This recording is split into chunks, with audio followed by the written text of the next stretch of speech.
What is going on, everybody? I hope you all are doing well. This is the Roaming Prepper channel. I'm your host, Pete, and I had couldn't find an office at the office today, so I decided I'm going to work in my backyard. It's 67 degrees, breezy, a little bit overcast. Nice day in Texas, so I can't complain too much. But what I want to talk about today, my neighbor's dog is very upset right now. Um, What I want to talk about is something that the city of Pittsburgh is doing. So apparently, and by now you've probably heard of it. Let me find that article again because I just closed it. Basically, from 3 a.m. to 7 a.m., Pittsburgh police will only respond to, let's see, okay, this is from the Daily Mail. But I saw it on mainstream media as well. This one is just the easiest way to explain it. Pittsburgh police say they will no longer respond to calls that are not in progress emergencies amid staffing shortages. The problem is they're not paying their cops enough. These new police officers are going to the suburbs. There's less crime. They're actually enforcing the laws out in the country, whereas in the city, the DAs are just letting people back out. The cops are getting frustrated, so they're just leaving, which I think has a lot to do with why New York has National Guard on the streets this month. This would be March of 2024, is because cops are quitting left and right. They can't do their job. They're not being supported, so they're just leaving the business. They're going somewhere else. Pittsburgh Bureau of Police has made major changes to its operation as it battles staffing shortages, including no longer responding to in progress emergencies and limiting the number of officers on the night shift. Police Chief Larry Scirotto announced in February that during the earlier morning hours, there will be fewer officers on staff and lower priority calls will be sent to a telephone reporting unit rather than a person.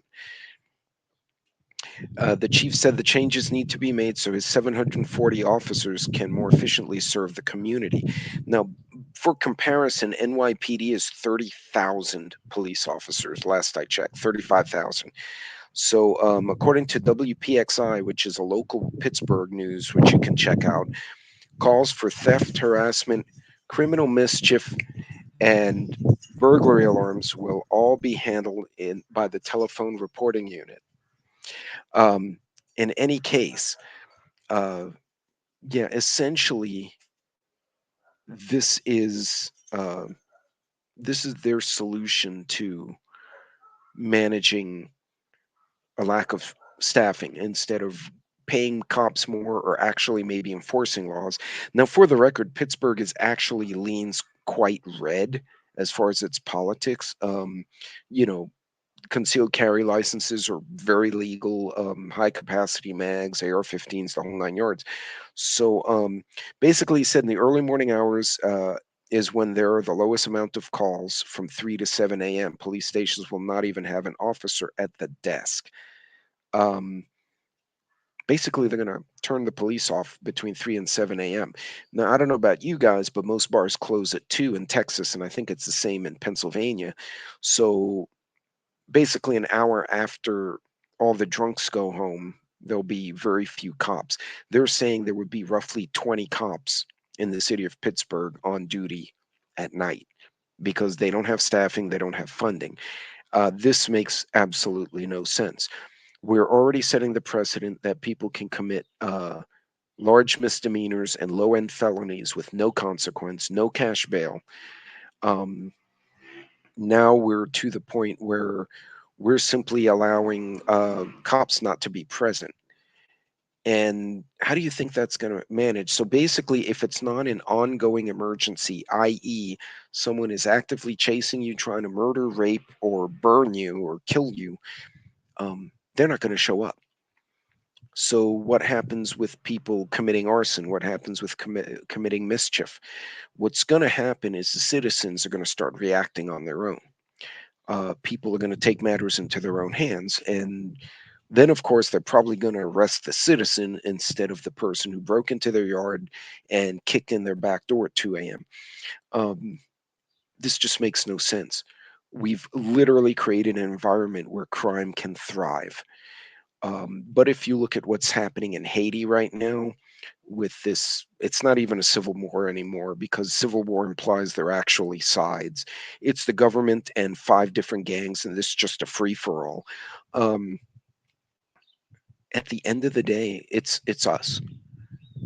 Now, I'm not endorsing violence or nonviolence. I'm not endorsing you take a certain course of action, but you really and truly need to understand that if things go bad, whether it's a regional power outage that lasts a week or a true collapse of society or a breakdown of law like we saw in 2020, whatever the case may be, there's a distinct possibility no one is coming to help you. The services we, for the last 50 years, 80 years, have expected when we pick up the phone or we call, back in the 40s and 50s, at a little call box, it was like a phone with a ringer and it rang the police station. Th- That's not happening anymore. Even with all our technology, all our cell phones, and all this fancy stuff, nobody's coming. This is why you need to be prepared. This is why you need to have food, meds, first aid training, not just the equipment, but the knowledge of how to use it. Um, you may need to face the reality that someone may come into your house, and whether you choose violence or not, the person may choose violence upon you. If you're not a person who will meet that violence head on, then you need to take other precautions. You need to secure your home. Remember, if the cops aren't there, they're not going to answer to burglary calls. That's technically not an emergency unless you're getting killed, which, anyway, yeah, you're all shaking your heads too, I'm sure. In any case, these are things we have to keep in mind as the governments and the society are starting to crack. We've got National Guard on the streets in New York City. We've got Pittsburgh Police basically saying you're not going to have very many cops between 3 and 7 a.m. Um, and then they announce it, so now all the criminals know. Oh, let's commit a crime at 4:45 because the cops won't be there. We have Texas National Guard on the border because we're not securing the border. Guys, there's something very wrong. There's something absolutely wrong, and it should freak everyone out right now. So sorry, my sinuses. You need to make sure you have food, you have water, secure your home, and be prepared that you may have to decide to take action against someone who'd hurt you or someone you care for, or an animal you care for, or your home. Who's to say they won't just come and start committing arsons left and right? We don't know. The bottom line is we have to choose now what we plan to do and then take steps to either reinforce our home or protect ourselves or become competent in self defense. Because if you wait for someone to kick in your door and you call law enforcement and they're like, thank you for calling 911. Please dial the number. Press 1 if you have an active emergency. Press 2 if you're being murdered. Press 3 if someone's trying to rape you. And by the time you go through all that, that person will be in your bedroom. Reinforce the door, make it harder.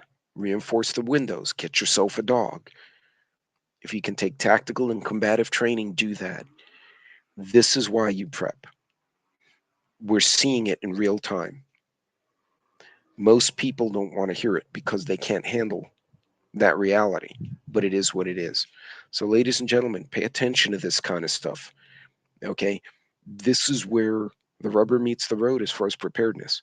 And this is where you can make a difference or you can fail the people you love by not thinking ahead. We can't predict everything, but doggone, we have to be ready for stuff like this. You guys be good. God bless. We'll see you all later.